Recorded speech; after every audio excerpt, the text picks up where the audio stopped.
కళ్యాణ్, అప్పు ఇద్దరూ ఇంకా మాయాని వెతకడం కోసం వేరే హోటల్లో స్టే చేయడానికి వెళ్ళిన మాయాని వెతుక్కుంటూ వెళ్ళి బయట పార్కింగ్ చేసిన కార్ వాళ్ళు ఎక్కడ ఉన్నారు, ఏ రూమ్లో ఉన్నారు అని చెప్పేసి హోటల్లో కౌంటర్ దగ్గర అయితే అడిగేస్తారు. అలా అడగగానే అతనుండి 402లో ఉన్నారు సార్ ఇప్పుడు వచ్చిన వాళ్ళు అని చెప్పేసి చెబుతూ ఉంటాడు.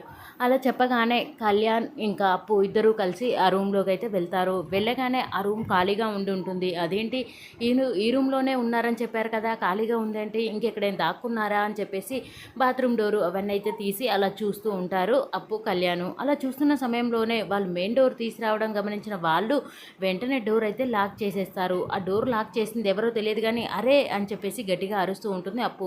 అంతలోనే కారు వేసుకొని వచ్చిన ఇంకా కావ్య అయితే లోపలికి వచ్చేస్తూ ఉంటుంది.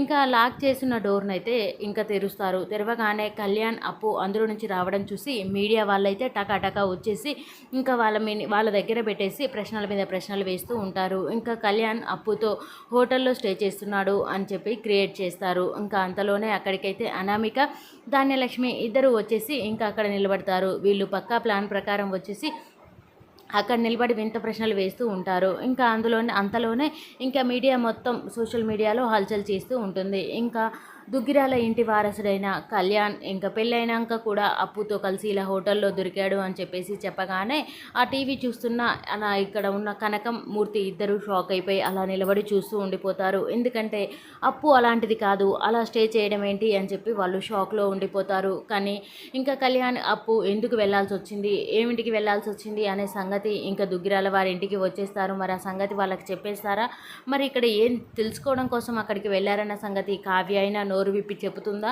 మరి ఇప్పుడు కళ్యాణ్కి తగిన శిక్ష వేయడానికి దుగ్గిరాల ఫ్యామిలీ ఎప్పుడు సిద్ధంగా ఉంటుంది కదా. మరి అక్కడ నోరు విప్పితేనే ఇంకా అప్పుకి ఏ సమస్య రాకుండా ఉంటుంది, కళ్యాణ్ జీవితం కూడా బాగుంటుంది. కానీ అనామిక ఎప్పటికప్పుడు ఈ అప్పుతో గొడవకు దిగుతూనే ఉంటుంది. మరి అక్కడ నిజం చెప్పేది ఎవరు, ఎవరి కోసం వెళ్ళావన్న సంగతి ఎప్పుడు చెప్తారు? మరి ఇంకా ఈ నిజం అపర్ణకు తెలుస్తుందా లేదా అనేది నెక్స్ట్ ఇలా చూద్దాం. ఈ వీడియో కనుక మీకు నచ్చినట్లయితే ప్లీజ్